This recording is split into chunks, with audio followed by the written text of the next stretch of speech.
داملای عزیز، سنی مذهب از شیعه مذهب چی فرق دارد؟ سنی مذهب نیو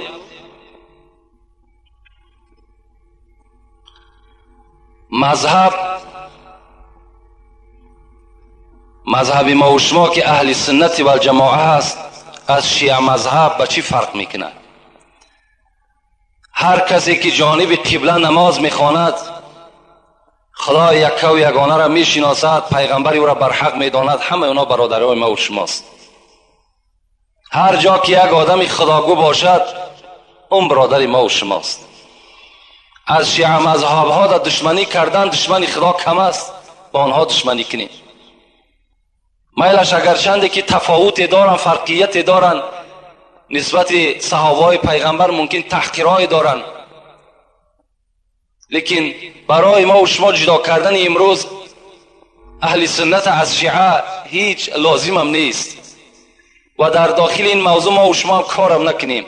همین قدر بدانیم که اونا هم برادر ما و شماست، اونا هم غمخوار اسلام هستند، اونا هم چیکار میکنن؟ در راه اسلام خدمت کرده ایستادن. اکثر امروز تجارت ما و شما از حساب همون مردم شیعه مذهب است. السلام علیکم داملای محترم، با این سوال ها جواب گردانید.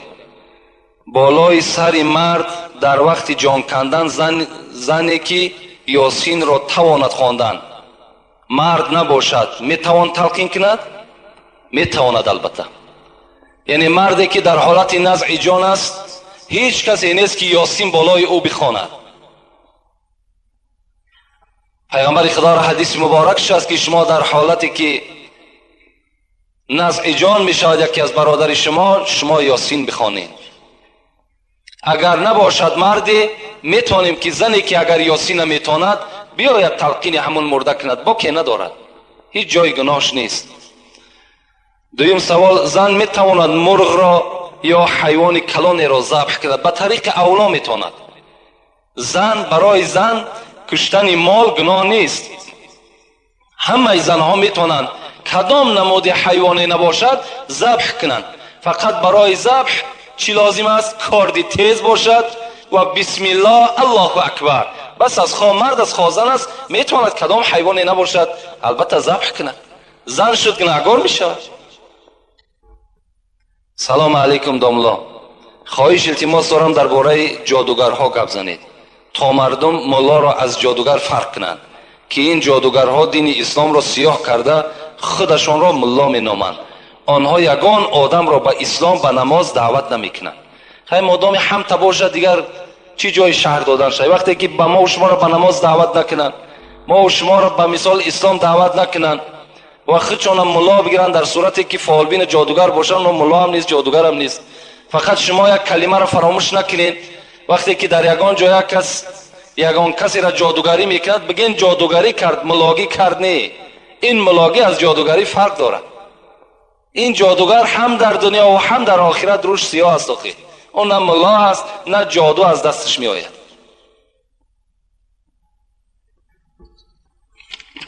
السلام علیکم داملای عزیز، به همین سوال من جواب دهید. به حاجتخانه بی‌طاقی در آمدن اوبال است؟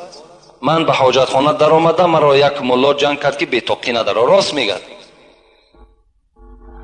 در یکی از فتواها ما به چشم خود دیدیم که داخل حاجتخانه انسان باید که سر لوچ داخل نشود، زیرا که حاجتخانه خود مکان جین هست و جین عادتش همین است که هر جایی که اگر یک یعنی بدن لوچ بیابد حتمی در اونجا زلال میرساند. از این خاطر این صاحب کتاب هم به ما و شما گفتن که داخل حاجتخانه که شدین شما اول پای خودت در نزد در همون حاجتخانه یعنی شرفه بتین تا که هر چیزی که باشد از حاجتخانه دور شود. و اللهم اینا نعوذ بک من الخبث والخبائث، خدایا از این نجاستی که مرا آزار میدهد خدایا این را از بدن من دور بساز. گفته با همین قدم پای چپ داخل چی شو؟ حاجتخانه شو و سر خطا بپوشان. این بهتر است برای که ضرر جین به تو نرسد. بسم الله الرحمن الرحیم. السلام علیکم داملا عزیز، من از شما همین را پرسیدنیم. ملت پرستی چگونه هست در قیامت ملت پرستی را چگونه سزاوار است.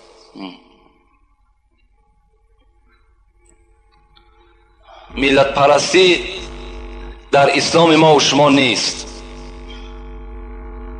این خدای ما و شما همه وقت ندا میکند یا ایها الناس، ای مردم گفته خداوند به طرف ما و شما مراجعت میکند.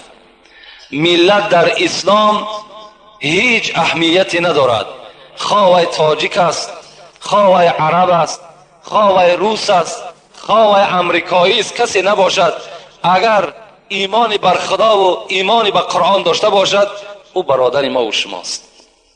ملت در اسلام هیچ اهمیت ندارد. من ندانم، لاهوری میگوید من ندانم مرز و بومش از کجاست. رسول اکرم میگه من ندانم مرز و بومش از کجاست، اینقدر دانم که با ما آشناست. من از کجا میدانم که رسول اکرم کجاگی است؟ برای من چی لازم؟ همین قدر میدانم که او آشنای ماست، او شفاعت کننده ماست. برای ما خواه ملت عرب است، خواه ملت تاجیک است، اگر دین نداشته باشد او برادر ما نیست.